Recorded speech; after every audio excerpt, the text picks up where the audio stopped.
औज़ुबिल्लाहि मिनश्शैतानिर्रजीम बिस्मिल्लाहिर्रहमानिर्रहीम। Dear students, उम्मीद है आप सब खैरियत से होंगे। आज का हमारा टॉपिक है गैसियस एक्सचेंज एंड प्लांट्स का उर्दू में मतलब है पौधों में गैसों का तबादला।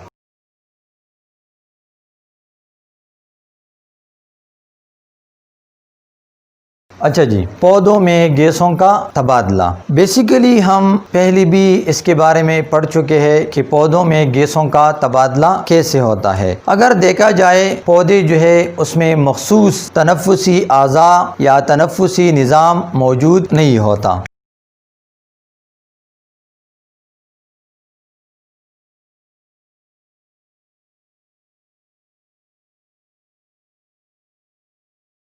Plants do not have respiratory system और respiratory organs। पौधों में मखसूस तनफ़ुसी निज़ाम या तनफ़ुसी आज़ा मौजूद नहीं होते। अब पौधे किसकी थ्रू अम्ल तनफ़ुस करते हैं, किसकी थ्रू सांस लेते हैं?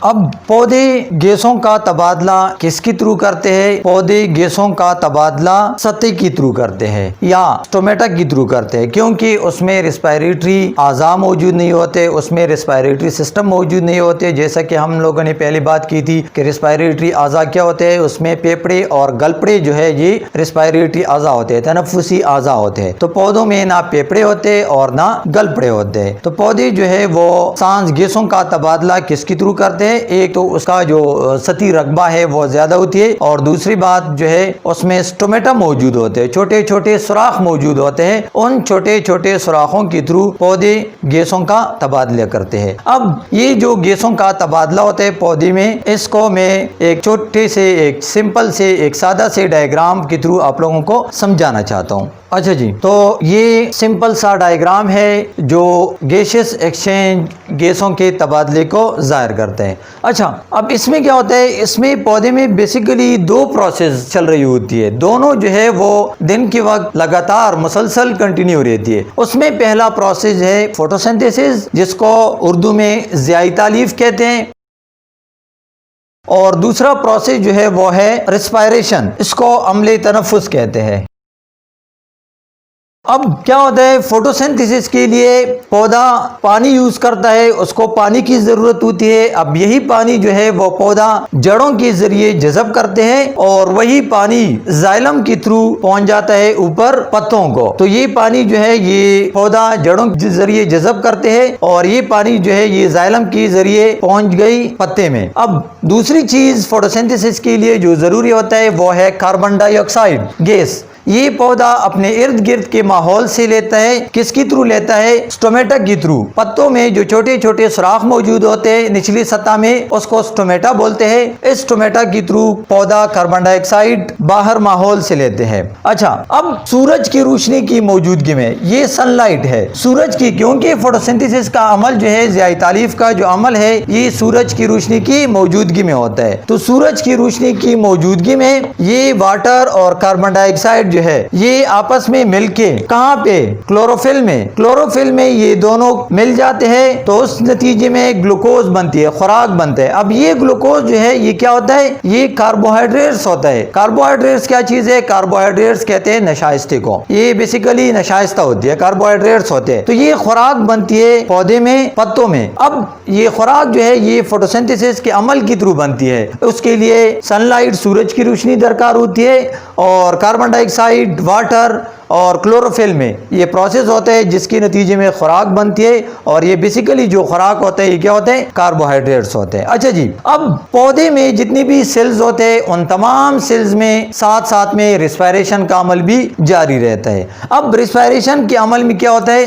रेस्पिरेशन के अमल में यही ग्लूकोज जो बनता है इसकी ऑक्सीजन की मौजूदगी में तोड़ फोड़ होती है। ठीक है, अब पौधा क्या करते हैं? रिस्पायरेशन के लिए जो ऑक्सीजन दरकार होता है वो ऑक्सीजन जो है वो लेते हैं बाहर माहौल से। एनवायरमेंट से। कब लेते हैं, कौन सी सूरत में लेते हैं, उसको मैं समझा रहा हूं। अच्छा जी, ग्लूकोज की ऑक्सीजन की मौजूदगी में, यही ऑक्सीजन जो है जो रेस्पिरेशन के लिए जरूरी होता है वो पौधा लेते हैं कहां, बाहर माहौल से लेते हैं, ठीक है। या वो क्या करते हैं कि जो ग्लूकोज होता है और साथ में यहाँ पे ऑक्सीजन भी बनता है जिसको पौधा खारिज करते हैं स्टोमेटा के थ्रू, या वो वही ऑक्सीजन को यूज करते हैं और साथ में ग्लूकोज यूज होता है, तो उसकी ऑक्सीजन की मौजूदगी में तोड़ फोड़ होती है। तो इस नतीजे में तीन चीजें बनती है, एक उसमें कार्बन डाइऑक्साइड गैस बनता है, वही कार्बन डाइऑक्साइड जो है वो पौधा स्टोमेटा के थ्रू खारिज करते हैं। दूसरा चीज इसमें वाटर बनते हैं, पानी बनते हैं, जिसको पानी बुखारात की शक्ल में, आबी बुखारात की शक्ल में उसको स्टोमेटा के थ्रू खारिज करते हैं। और तीसरा चीज जो बनता है वो है तवानाई, एनर्जी बनती है। अच्छा जी, अब दिन के वक्त पौधे में दोनों अमल जो है वो एक ही साथ कंटिन्यू रहते हैं। दिन के वक्त फोटोसिंथेसिस का अमल भी जारी रहता है, क्योंकि यहाँ पे मैंने इसके साथ डे लिखा है, तो इसका मतलब यह है कि फोटोसिंथेसिस का अमल सिर्फ और सिर्फ दिन के वक्त होगा, सूरज की रोशनी की मौजूदगी में होगा। रात के वक्त फोटोसिंथेसिस का अमल नहीं होता, स्टॉप होता है। अच्छा, अब फोटोसिंथेसिस और रिस्पायरेशन दिन के वक्त दोनों कंटिन्यू रहते हैं, दोनों जारी रहते हैं। जब रात होती है तो रात के वक्त फोटोसिंथेसिस का अमल स्टॉप होता है। जब फोटोसिंथेसिस का अमल स्टॉप होते हैं तो लाजमी बात है रिस्पायरेशन का अमल तो होगा ही, तो रिस्पायरेशन जो है वो तमाम खुलियों में जारी रहता है, कंटिन्यू रहते हैं। अब रिस्पायरेशन के लिए एक ऑक्सीजन की जरूरत होती है और दूसरा ग्लूकोज की जरूरत होती है। अब ग्लूकोज तो बना है, दिन के वक्त उसमें फोटोसिंथेसिस का अमल हुआ है, उसके नतीजे में बहुत सारा ग्लूकोज जो है वो बना हुआ है, कार्बोहाइड्रेट्स की सूरत में वो स्टोर है। अब वो ग्लूकोज जो है उसकी ऑक्सीजन की मौजूदगी में तोड़ फोड़ होती है, लेकिन दिन के वक्त पौधे के लिए जो रिस्पायरेशन के अमल के लिए ऑक्सीजन दरकार होता है, वो फोटोसिंथेसिस के नतीजे में जो ऑक्सीजन बनता है वो थोड़ा रिस्पायरेशन के अमल में यूज होता है, और जो इजाफी होता है वो पौधा स्टोमेटा के थ्रू खारिज करता है। अब जब फोटोसिंथेसिस का अमल नहीं होता, रात का वक्त है, तो तब क्या होगा, तब पौधे के लिए रिस्पायरेशन के लिए ऑक्सीजन की जरूरत होती है। तो पौधा क्या करते हैं, इस ऑक्सीजन को बाहर माहौल से लेते हैं, एनवायरमेंट से लेता है। तो यही ऑक्सीजन जो है वो ग्लूकोज की ब्रेकडाउन करता है, साथ में कार्बन डाइऑक्साइड जो पौधा स्टोमेटा के थ्रू खारिज करता है, वाटर बनते हैं जो आबी बुखारात की शक्ल में पौधा खारिज करते हैं स्टोमेटा के थ्रू, और साथ में तवानाई बनती है जो पौधा यूज करते हैं। अच्छा जी, अब क्या होता है, रात के वक्त रिस्पायरेशन का अमल जो है वो उल्टा होता है। अच्छा जी, रात के वक्त क्या होता है, रिस्पायरेशन के अमल के लिए पौधा ऑक्सीजन बाहर माहौल से लेते हैं, तो वही ऑक्सीजन जो है वो ग्लूकोज की तोड़फोड़ करता है और साथ में कार्बन डाइऑक्साइड गैस बनता है। यही कार्बन डाइऑक्साइड गैस जो है वो पौधा स्टोमेटा के थ्रू खारिज करते हैं। अब अगर बाकी जानवरों की बात करें, इंसानों की बात करें, तो हम क्या करते हैं, हम भी ऑक्सीजन लेते हैं, वो ऑक्सीजन जो है वो रिस्पायरेशन के अमल में यूज होता है और कार्बन डाइऑक्साइड को खारिज करते हैं। और पौधा भी रात के वक्त, अब ये रिस्पायरेशन का अमल जो है ये नाइट टाइम में होता है, रात के वक्त होता है। तो रात के वक्त पौधा क्या करते हैं, पौधा भी ऑक्सीजन लेते हैं और कार्बन डाइऑक्साइड को खारिज करते हैं। तो इसीलिए लोग कहते हैं कि रात को पौधों के नीचे ना सोया करें। उसकी वजह क्या होती है, उसकी वजह ये होती है, बाज लोग कहते हैं कि पौधों के नीचे ना सोया करे क्योंकि पौधों के नीचे वहां पे जिनात वगैरह होते हैं, फिर वो आदमी पे बैठ जाते हैं। लेकिन वो बात भी सही है, लेकिन असल में होता क्या है, असल में होता यह है कि पौधे भी रिस्पायरेशन के अमल के लिए, क्योंकि फोटोसिंथेसिस का अमल तो स्टॉप होता है, फोटोसिंथेसिस का अमल तो नहीं होगा, ठीक है। तो पौधे ऑक्सीजन माहौल से लेते हैं, एनवायरनमेंट से लेते हैं और कार्बन डाइऑक्साइड को खारिज करते हैं, और हम भी ऑक्सीजन जो है वो लेते हैं और कार्बन डाइऑक्साइड को खारिज करते हैं। तो वहां पे क्या होता है, ऑक्सीजन की कमी आती है। तो लाजमी बात है, जब ऑक्सीजन की कमी आती है तो बंदा जो है वो बेहोश होता है, उसकी वजह से बेहोशी तारी होती है। अच्छा जी, अब ये जो गैसों का तबादला होता है, गैसेस एक्सचेंज होता है, जिसमें कार्बन डाइऑक्साइड और ऑक्सीजन, और यहाँ पे ऑक्सीजन, कार्बन डाइऑक्साइड, वाटर, पानी, ये बेसिकली पौधा स्टोमेटा के थ्रू करते हैं, सरफेस एरिया के थ्रू करते हैं, सतही रकबा के थ्रू करते हैं। अब स्टोमेटा कहाँ पे होता है उस पे बात करते हैं कि स्टोमेटा कहाँ पे होता है, उसकी स्ट्रक्चर किस तरह होती है, उसको एक्सप्लेन करते हैं। अच्छा, अब जड़ों की, पत्तों की या तन्नी की जो ऊपर की सतह होती है, वो ऊपर की सतह जो है वो एपिडर्मिस कहलाती है।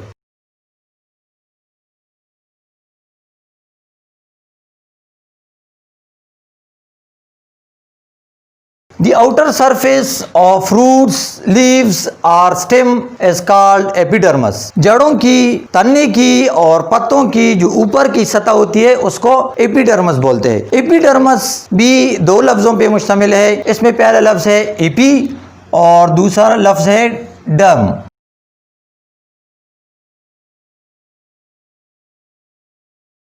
ईपी का मतलब है एबव, ऊपर, और डर्म का मतलब है स्किन, तह। ऊपर की जो तह होती है उसको क्या कहते हैं? एपिडर्मस कहते हैं। अब ये जो एपिडर्मस है इसमें छोटे छोटे सुराख मौजूद होते हैं, वो छोटे छोटे सुराख जो है उसको स्टोमेटा कहते हैं।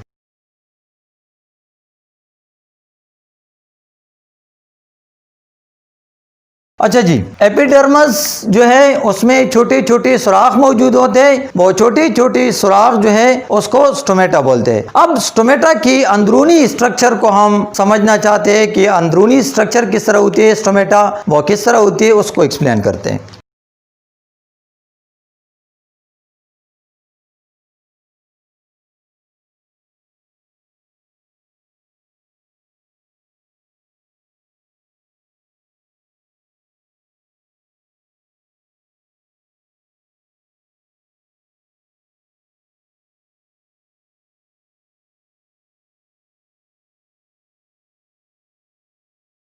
अच्छा जी, ये बेसिकली लीफ की इंटरनल स्ट्रक्चर है, पत्ती की इंटरनल स्ट्रक्चर है। अगर देखा जाए तो इसका ऊपर का जो तह होता है इस पे एक प्रोटेक्टिव कवरिंग मौजूद होती है। उस प्रोटेक्टिव कवरिंग को क्यूटिकल कहते हैं। एक बिल्कुल कवर सा मौजूद होता है उसके ऊपर, वो जो प्रोटेक्टिव कवर मौजूद होता है उसको क्यूटिकल कहते हैं। क्यूटिकल के नीचे एपिडर्मस मौजूद होता है। अब ये एपिडर्मस जो है इसको अपर एपिडर्मस बोलते हैं। ये ऊपर का एपिडर्मस है जो क्यूटिकल के अंदर नीचे मौजूद होता है। उसके बाद क्या होता है, यहाँ पे क्लोरोप्लास्ट मौजूद होते हैं। ये सारे क्लोरोप्लास्ट है। क्लोरोप्लास्ट के बाद सेल्स मौजूद होते हैं। अब ये बहुत सारे सेल्स है जिसको मैंने रेड कलर से शो किया है। अब ये सेल जो है इसके दरमियान में आप लोगों को दिखाई दे सकते हैं, ये उनके दरमियान खाली जगह होती है। ये तमाम सेल जो है इसके दरमियान खाली जगह है जिसको इंटर सेलुलर स्पेस कहते हैं। अच्छा जी, अब उसके बाद क्या होता है, उसके बाद लोअर एपिडर्मस होता है और लोअर एपिडर्मस जो है उसमें स्टोमेटा मौजूद होते हैं। अब ये स्टोमेटा जो है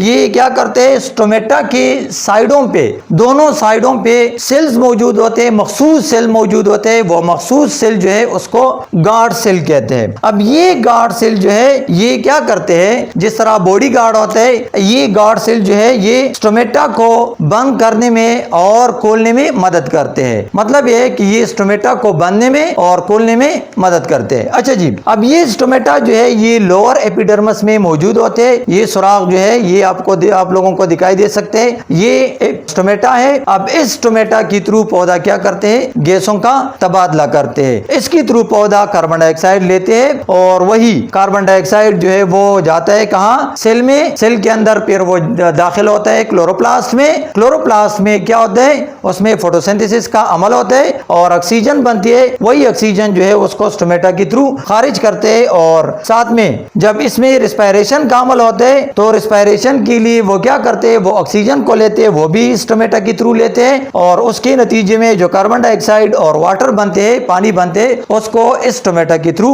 खारिज करते हैं। अच्छा जी, अब ये थे जो छोटे पौधे थे उनमें स्टोमेटा मौजूद होती है, या तो उसके स्टेम में मौजूद होते हैं जो यंग स्टेम होते हैं, या उसके जो पत्ते होते हैं पत्ते की निचली सतह पे स्टोमेटा मौजूद होते हैं, जो मैंने आप लोगों को डायग्राम के साथ शो किया। तो वही स्टोमेटा जो है वो गैसों के तबादले में मदद करते हैं। अच्छा जी, अब रही बात वुडी प्लांट की। जो लंबे लंबे पौधे होते हैं, बड़े बड़े पौधे होते हैं, उसमें गैसों का तबादला किसके थ्रू होता है।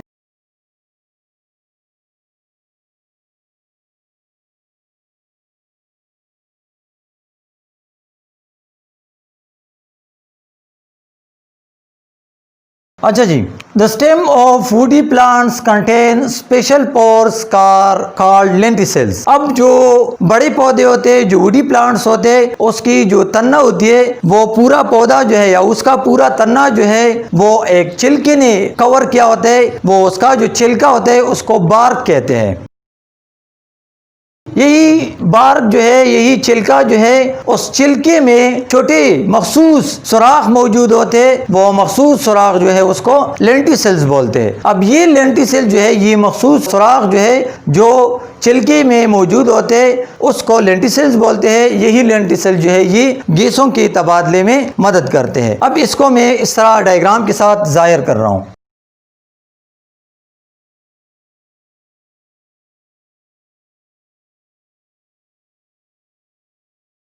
अब फॉर एग्जांपल ये क्या है, ये स्टेम है, वुडी प्लांट का स्टेम है। अब ये स्टेम जो है, इसमें ऊपर छिलका होता है, पूरा ये बार्क होती है, पूरा ये छिलका होता है। अब ये छिलका जो है, इसके ऊपर मखसूस सुराख मौजूद होते हैं, इस सूरत में निशान से होते हैं। उसमें यही निशान जो है उसको लेंटिसेल्स बोलते हैं, और ये लेंटिसेल जो है ये गैसों के तबादले में मदद करते हैं। यही लेंटिसेल्स गैसों के तबादले में मदद करते हैं। अच्छा जी, अब इसके बाद एक छोटा सा टॉपिक और रहता है, जो क्या है, इफेक्ट्स ऑफ टिलिंग।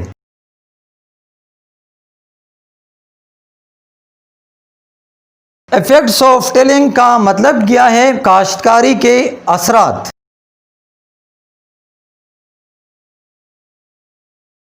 अच्छा जी, आप लोगों ने देखा होगा कि जो बड़े बड़े काश्तकार होते हैं, या जो बड़े बड़े जमींदार होते हैं, या जो बागबान होते हैं, वो क्या करते हैं, वो खेतों में हल चलाते हैं।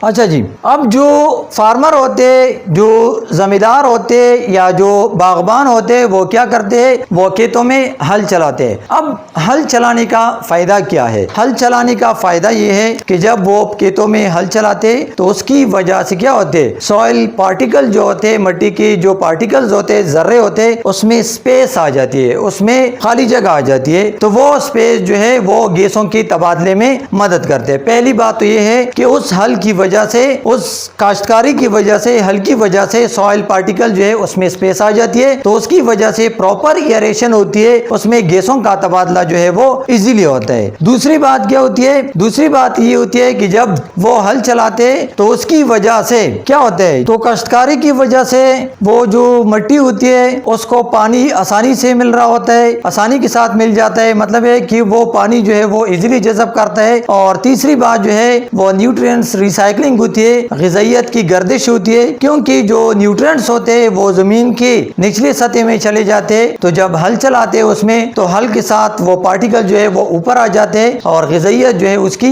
गर्दिश होती है, वो दोबारा ऊपर आ जाते हैं। तो उसकी वजह से जो बीज होते हैं, फसल होते हैं, वो उसको इनिशियल स्टेज में उसको ग़िज़ाइयत मिल रही होती है, तो इस तरह फसल जो है वो अच्छी हो रही होती है। तो ये काश्तकारी जो है इसकी, या हल चलाने की असरात है, इसके फ़ायदे हैं। तो इसी के साथ आज का लेक्चर इख्तिताम पजीर होता है। अगले लेक्चर में इंशाअल्लाह फिर मुलाकात होगी, तब तक के लिए इजाज़त चाहते हैं। अल्लाह हाफिज़।